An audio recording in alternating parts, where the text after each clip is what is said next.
지금부터 제26회분을 책의 저자가 직접 낭독해 드리겠습니다. 6-2 어느 교장 선생님의 교훈에 대한 이야기. 즐겁게 살아간다는 얘기가 나왔으니 제가 여행할 때 경험한 이야기를 해볼까 합니다.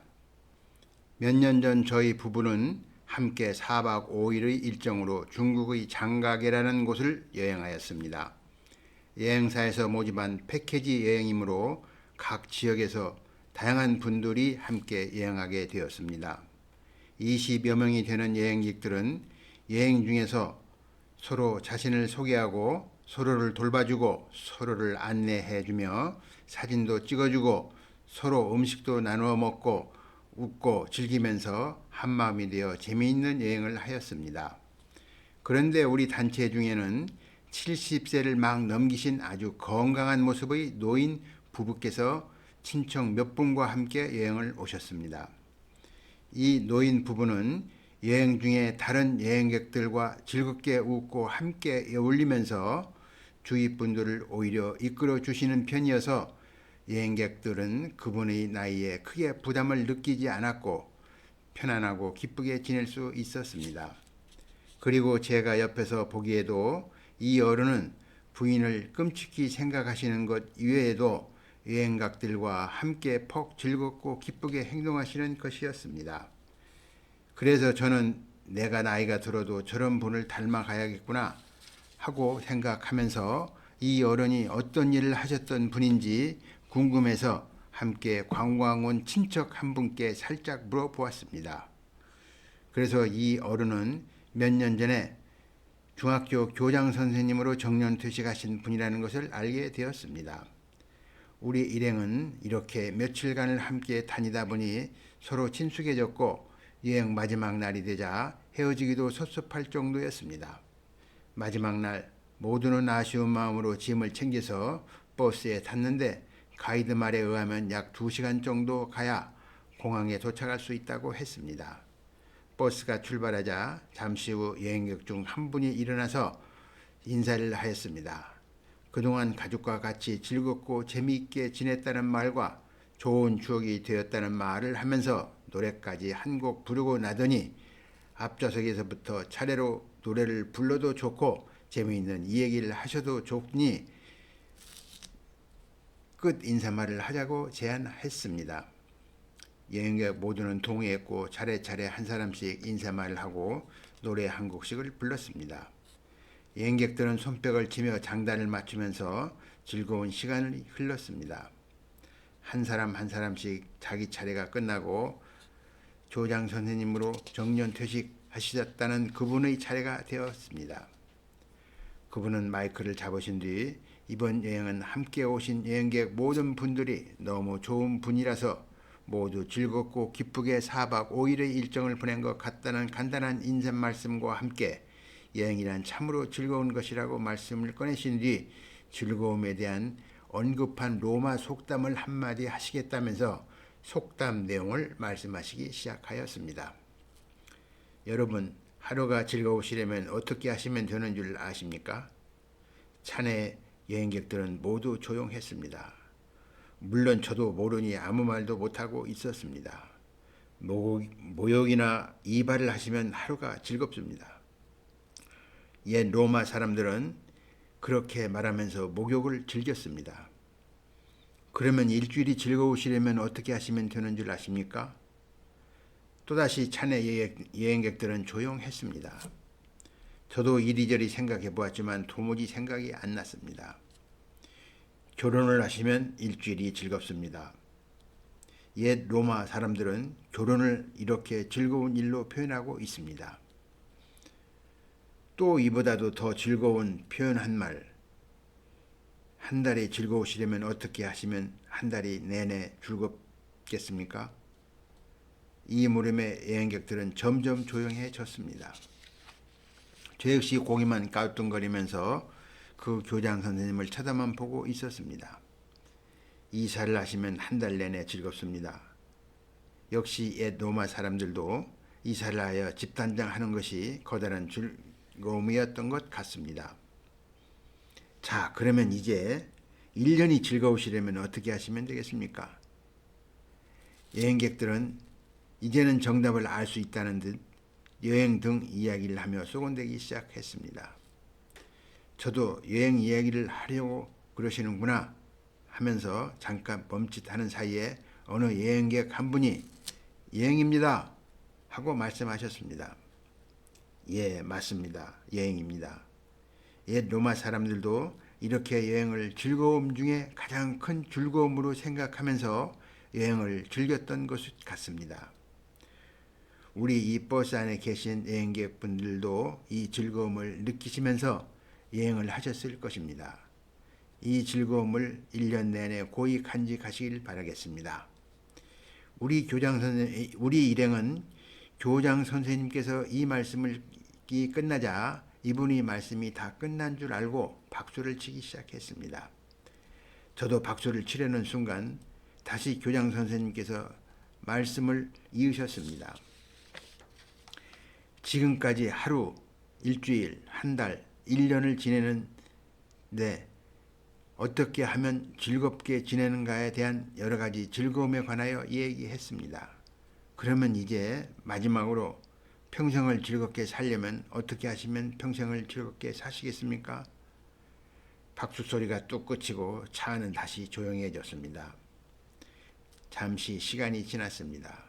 여기저기서 사랑, 건강, 기도, 독서 등 이 말 저 말이 나오기 시작하였습니다. 저는 아무리 생각해도 평생을 즐겁게 지내려면 이라는 물음에 대한 답을 생각해낼 수가 없었습니다. 그러자 교장 선생님께서 말씀을 해 주셨습니다. 정직입니다. 정직하게 지내는 것이 평생을 즐겁게 해주는 것입니다. 그 옛날 로마 사람들은 이미 정직하게 살아간다는 것이 어떤 것이라는 것을 잘 알고 있었던 사람들이었습니다. 그 순간 차는 다시 조용해졌습니다. 저는 순간 아차, 이분께서 바로 이 말씀을 하시려고 그러셨구나 하는 생각이 들었습니다. 그리고 이 말씀은 교장 선생님께서 인생의 오랜 경험 끝에 얻은 행복한 삶의 비결을 알려주고 계신다는 것을 알았습니다. 이 말씀을 마치자 교장 선생님께서는 노래 한 곡을 부르시겠다고 하시면서 노래를 흥겹게 멋지게 부르셨습니다. 순서가 다음 사람으로 또 다음 사람으로 옮기면서 이제는 저희 차례가 되었습니다. 저는 마이크를 잡고 즐겁게 함께 지낸 일행들에게 감사의 인사를 한 뒤 특히 교장 선생님께서의 덕담을 마음에 담고 앞으로 남은 인생을 선생님의 덕담에 충실히 맞춰가며 즐겁게 살아보겠다는 말씀을 드렸습니다. 그날 이렇게 우리 일행은 아쉬움을 남기면서 헤어졌습니다. 김포공항에 도착하니 저희 아이들이 마중 나와 있었습니다. 집에 가는 차 안에 즐겁게 보내셨냐는 아이들의 질문에 저는 교장 선생님께서 해주신 말씀을 그대로 아이들에게 이야기해 주었습니다. 옆자리에 있던 아내도 너희들도 정직하고 올바르게 살아야 한다 하며 말을 거들었습니다. 아이들은 엄마 아빠께서 좋은 분과 여행을 하신 것 같다며 기뻐했습니다. 집에 도착할 때까지 차 안에서는 그 교장 선생님 덕분에 정직하게 살아야 한다는 내용에 대한 열띤 토론이 있었습니다. 이런 일이 있었던 때가 아마도 큰 나이가 대학에 입학한 다음 해였던 것으로 기억됩니다. 저는 그 후 이제 성인의 길목에 선 두 아이에게 기회가 있을 때마다 정직에 관하여 이야기하곤 했습니다. 그리고 가끔 방송이나 신문에 정직하지 못하게 살고 불미스럽게 되는 한때 유명했던 사람들이 예를 들면서 그들 가족들이 괴로움과 친척, 친구, 친지들의 냉소적인 비웃음을 생각해 보라고 말하기도 했습니다. 그러면서 너희들은 정직함으로써 즐겁게 살아가는 것이 부모에 대한 효도요, 자신에게는 아름다운 삶이라고 말해 주곤 하였습니다. 요즘 세상도 그렇지만 앞으로 전개되는 미래의 세상은 학문과 지식 그리고 고급 정보마저도 인터넷과 TV 또는 매스컴 등에서 누구나 알기 쉽게 앞다투어 보도하기 때문에 보통의 상식 정도로 일반화될 것입니다. 그리고 사회의 나쁜 부정과 부패는 정보 매체나 인터넷의 발달로 점점 설 자리를 잃게 되며 투명사회로 바뀔 것입니다. 또 교육마저도 평생교육 시대로 가고 있습니다. 그리고 법률, 세무, 의료에 관한 일도 수수료나 보험료를 조금만 내면 손님을 친절하게 모시면서 일을 처리해주는 전문가들이 경쟁적으로 주위에 널려 있는 시대입니다. 그러니 미래의 자녀들이 갖춰야 할 중요한 것은 경제활동 능력입니다. 다시 말씀드리면 자녀들이 성장하여 먼 훗날의 노후까지 경제적 능력을 가질 수 있도록 가르치면 된다고 생각합니다. 이렇게 경제적 능력이 있는 자녀를 키우는 데는 꼭 공부가 전부는 아닙니다. 오히려 공부를 많이 하고 직장 생활을 하던 사람이 조기에 퇴직한 후 엉뚱한 곳에 집착하여 노후의 경쟁력을 잃게 되는 경우를 주위에서 흔히 듣거나 보고 계시기 때문에 잘 아실 것입니다. 제가 지금까지 말씀드린 대로 부모님께서 자녀를 키우실 때 여러 가지 상황을 고려해 보면서 자녀들의 진로를 정확히 짚어줄 필요가 있다고 봅니다. 생각해 보면 이런 일들은 부모님의 의무에 속하는 사항일 것입니다.